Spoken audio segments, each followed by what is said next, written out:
Welcome to the podcast Life Lessons from Travels Off the Beaten Path. Hi, my name is Justine Murray, and I'm also known as Lighter Step Justine, as we strive to step lightly across the earth and only leave footprints. This podcast is about the life lessons I have learned as a traveller, particularly when I decided to step off the beaten path. Mostly this occurred in the non-digital era when there was no internet or mobile phones.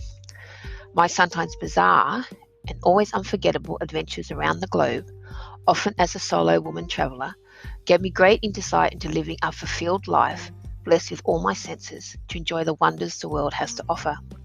From wildlife encounters, to midnight crashes, to dodging stalkers and trekking with tribes, to travelling with a child and around work commitments. I will entertain you with my stories and what each adventure has taught me, along with some general travel and life wisdom along the way. I also will be bringing in other travellers who can captivate us with their own travel stories and the life lessons they have learned. So tune in to me each week and let's get entertained with travel.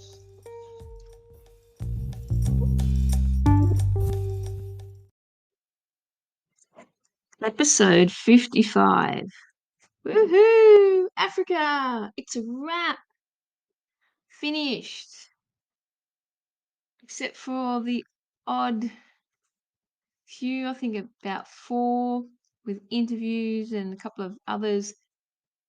Most of the episodes so far have been through my travels through Africa and the lessons I've learnt from my travels.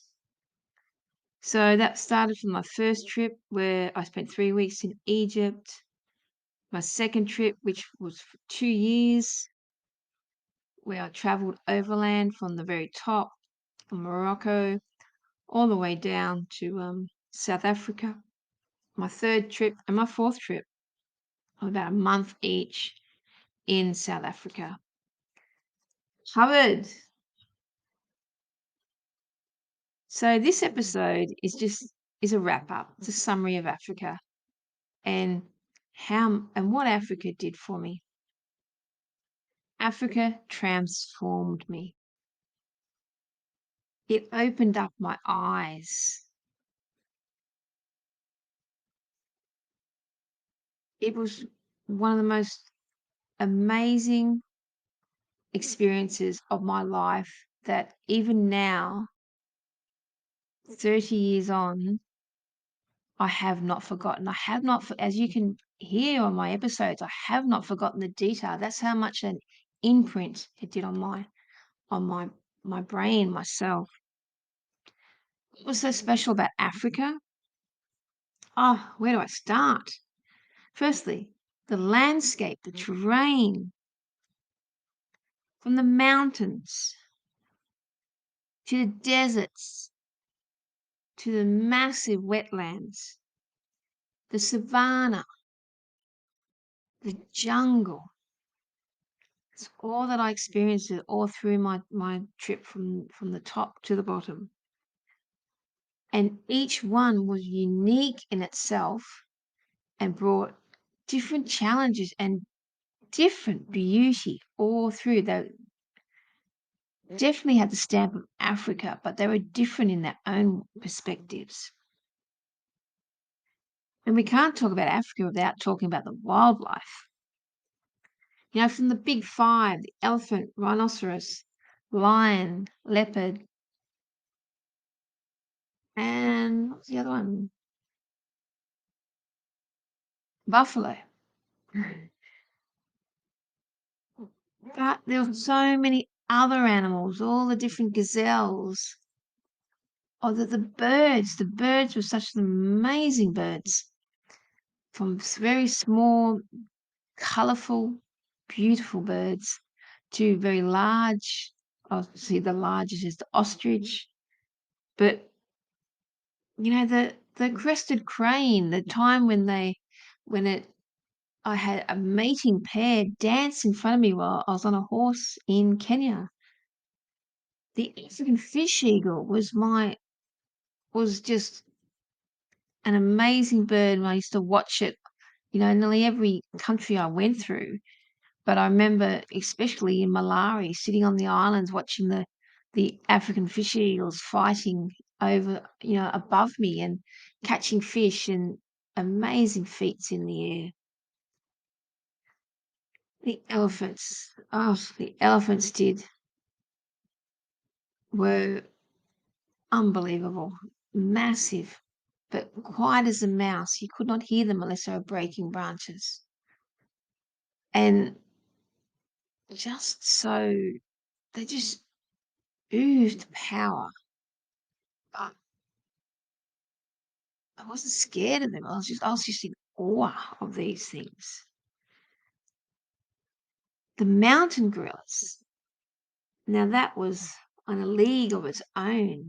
These animals that had such human characteristics, and we were watching them, and they were watching us. And when one grabbed me by the leg and towed me along, that was one of the best experiences of my life. And then you had, of course, the people and the cultures that come with the people, from the Maasai and the Samburu,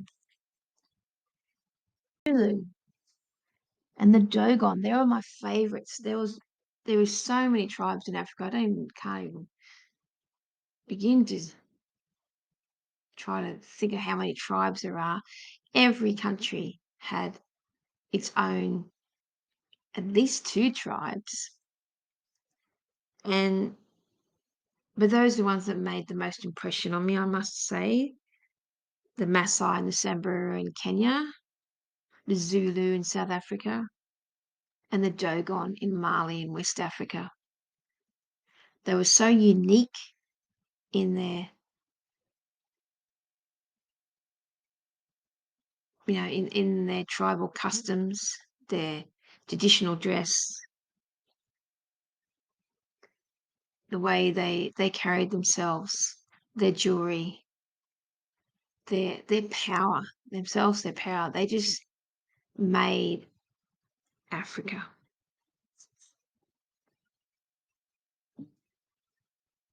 Of course, there was a downside to Africa. As in most countries, there's always some downsides you have to be aware of. And this included the corruption, especially among government and big organizations. There was always corruption, that's why Africa has struggled to get ahead. Then there's the cruelty. The human life has not a very high value over there, so there's virtually no value for animal lives. And so I saw a bit of cruelty with dogs and cats, but also with wildlife. And I found that hard. And even though I knew I was looking from a first world lens, I still found it hard to watch seeing cruelty to animals, and I tried to intervene where I could. But there was also indifference to how others were doing.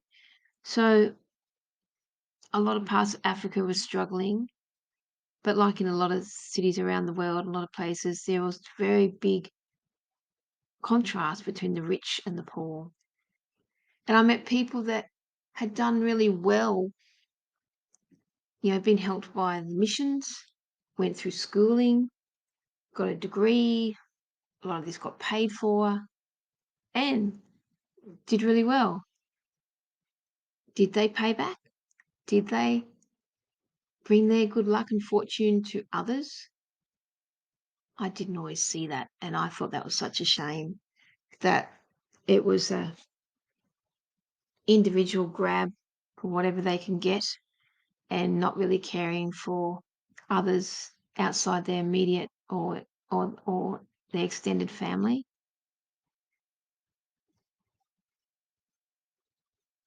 And then, of course, there was the tribal conflict, and this was either related to the tribes and the races or religion, as in, again, everywhere else in the world. there was so much conflict and so much animosity between the different tribes. And I saw that in nearly every country, that there tended to be a bit of segregation where the tribes tended to hang out together in their own separate areas, and there wasn't as much mixing. And when two tribes mixed, it caused difficulties. I'm sure it's got better over time, but if there was any sort of war or riot, um, a coup in the country, it was often one tribe against another. Just take, for example, Rwanda, between the Hutu and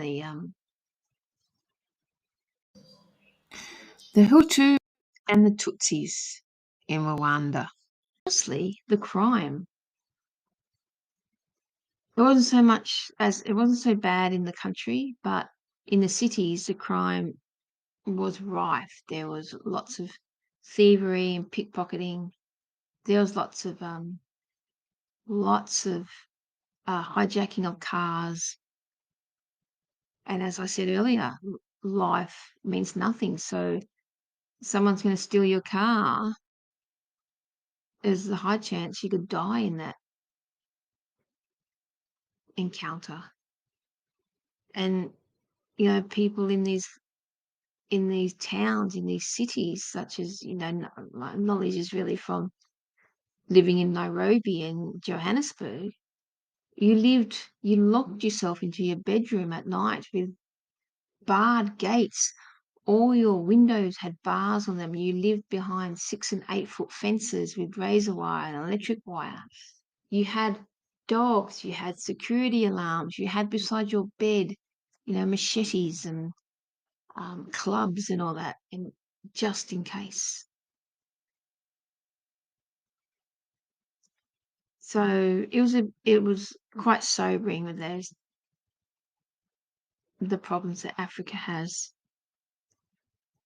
But again, there's some absolutely beautiful places. The best places I really enjoyed was Zanzibar, of course. I loved the island atmosphere, the culture, the beautiful architecture. The crosses of religion was still fantastic. As you know, I spent so long in Zanzibar because I just loved it, absorbed it. Northern Kenya, from when I went trekking with the Samburu tribe to all the way up to where the Turkana live, in Lake Turkana. Absolutely stunning. But really, it's really hard to pick up the best place in Africa because they're all unique.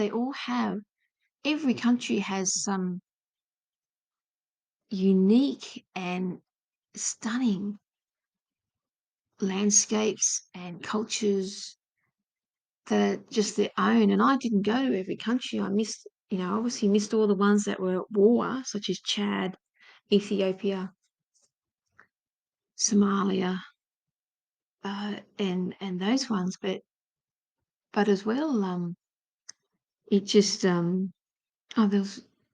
it's so hard to pick. Every single country has something to offer. Scariest moments? Thinking about this, and I have to admit, in everything I did, the scariest I suppose I ever felt was in South Africa.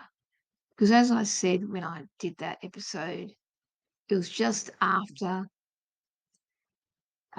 the apartheid had finished, and they were still changing over to an African government from from a black government rather from a white government.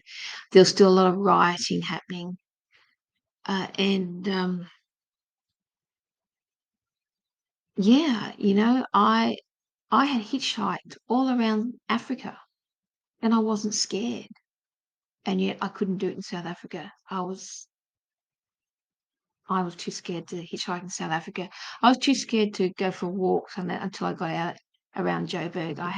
Every time I had my day off, I went into a shopping mall because I was too scared to park and lose the car, potentially lose my life, until I went out into the mountains again. So what did I take away from spending all this time in Africa? My biggest takeaway was gratitude.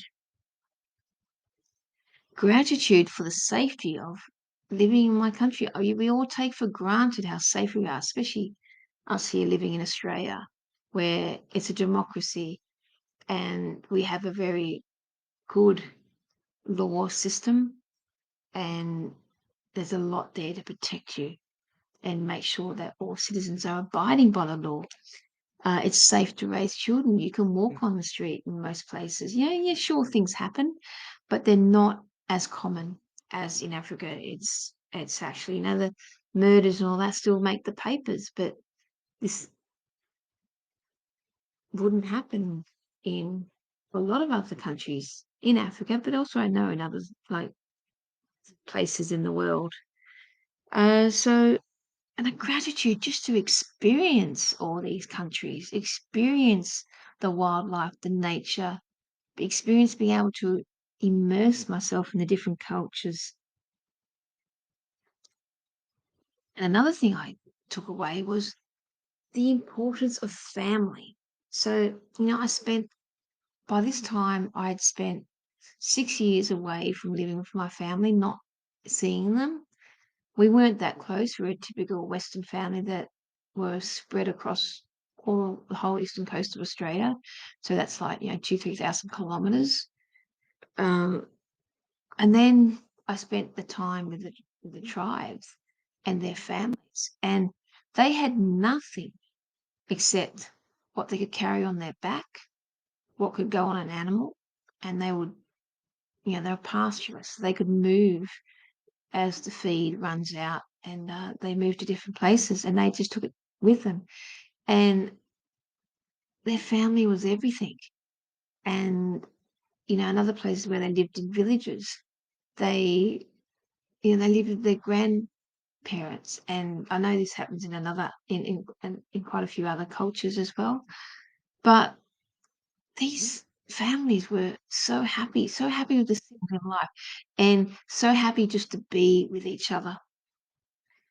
And it really made me miss my family and realize how Westerners have screwed this in a way. Family is, when it all comes down to it, you can't take any of your materials with you. Your family is everything. When everything falls apart, is your family.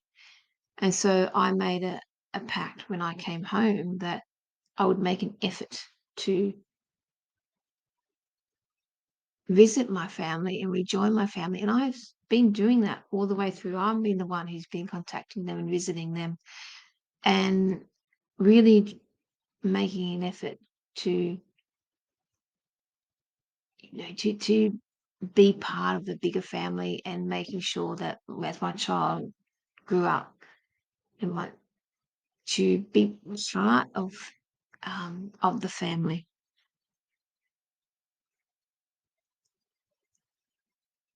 I also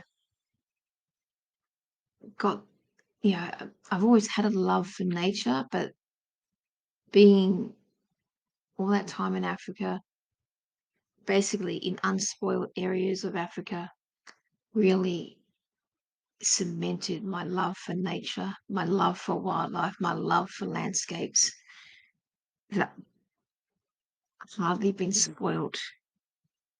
And out of that blossomed my love for culture. I didn't really grow up surrounded by culture. Came from a Eurasian background, so I wasn't exposed to cultural experiences. So when I went to Africa and got to go through all these countries and experience all these different cultures, I was blown away, and in Seventh Heaven, I just loved it. It just meant so much to me, to the point that when I actually did come home, I started a degree in anthropology. I also started a degree in ecology, the study of the wildlife and its environment, and I ended up becoming a an ecologist for my profession, and I've been I went all the way through to do a PhD in ecology, and then I have spent the last 15 years as an ecologist, and I'm just recently, over the last few years, started working with Indigenous communities to bring my anthropology in and to help with working with Indigenous communities. And so, like, I've come a full circle, and I couldn't be happier. It's my passion. It was born in Africa, and I was able to use this to drive myself over the last 20, 25 years, pushing myself to be what I've come today. And it all started in Africa. So, what would I recommend? If you always thought you wanted to travel to Africa, do it. Do it, do it, do it. In my research for these episodes, as I went along, I found a lot of the countries that I had, amazing experiences, you can't travel through them anymore. And so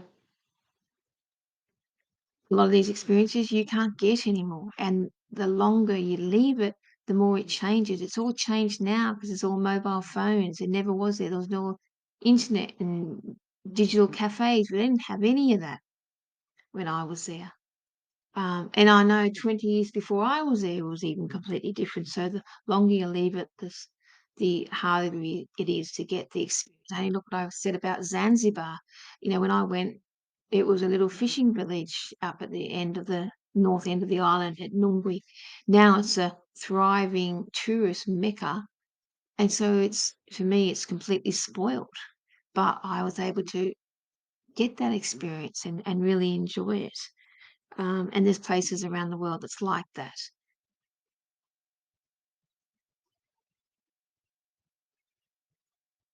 And you've also got to know where you want to go in Africa. Africa is a huge continent. There's so many different countries, and they all offer different things. And as I said, they're unique perspectives.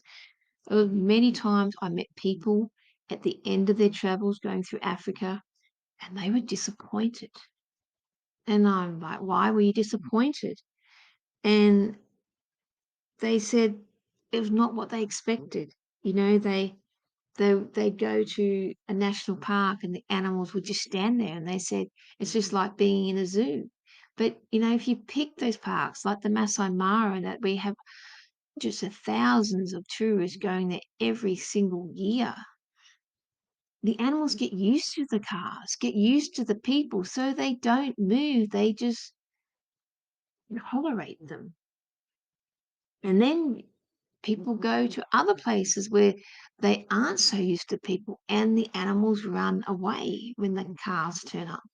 And so they complain about all they're getting is bum shots because the animals keep running away.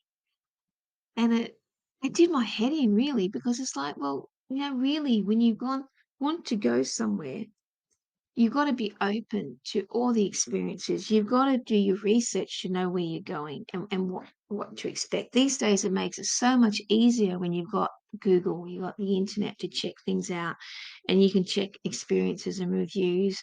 I didn't have any of that when I went, and I just went with a open mind, and just let everything flow, and whatever came up came up. It was fine. And that's, in a way, you have to do that because it's Africa time. You have to just go with the flow. You got time is high, so when you go to cities, just be very mindful, but also don't be rude. I was told that if people are rude to them, Africans tend to target them more because they don't like being treated like a secondary citizen. It's understandable. So, treat everyone as you would like to be treated. Treat everyone nice. But also be aware. Don't get drunk. Don't leave your gear ready for it to be taken. These people are very poor. They're flashing all this luxury in front of them. And, sometimes they're struggling to eat. So, of course, they may steal something to sell. So just be aware. And Africa is different to anywhere else you go. So you'll probably be stepping out of your comfort zone. So you can go on these safaris and these tours that look after everything. And that's wonderful. They're good for people who struggle to do it. But, you're not going to get the experiences that I experienced. You really have to be able to step out of your comfort zone for that. So if you've only got a very short time and you just want to see the highlights of Africa, they're wonderful. They're really good. But if you really want to explore and get off the beaten track and understand, well, then you really need to be able to step out of your comfort zone and be able to accept whatever comes your way. Now, one of the things I do offer is I am a travel coach, and I am offering, if you want to go to Africa, you want to explore Africa, you have no idea what you want to do, where you want to go, how you want to do it, how long you want to go, who you should go with, what you should do, well, I invite you to contact me, and I can assist you in planning your trip, planning which countries, what experiences you want, how you want to go, whether it's a luxury tour or it's a backpacking tour or it's a volunteering tour. I, as a coach, can work out what's your goals when you go to Africa, to pick out the right countries, the right experiences, the right time, so that when you come back from Africa, you've had the most unbelievable holiday or experience in your life, and you can be like me and remember that for the rest of your days. So don't let the downside of Africa stop you. You just have to be aware. And there's so many positive things that I just recommend and really, really encourage you to go see for yourself. Africa is amazing. So my next episodes, I'm going to start talking about different countries and start doing a few more interviews with other people that have traveled off the beaten path. So catch up with me then.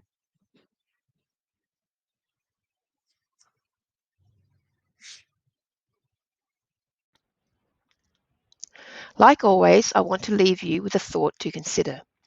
What is your environmental and cultural footprint when you travel? How are you showing up to the country and the culture you are showing up with to make a better interaction for all concerned? Leaving the environment as you found it, reducing your impact on local resources and cultures to come out with such a positive outlook for both the local population and environment and yourself. Okay, please follow my podcast if you're enjoying what you are hearing and share it to others so they too may be inspired. I will catch you next time.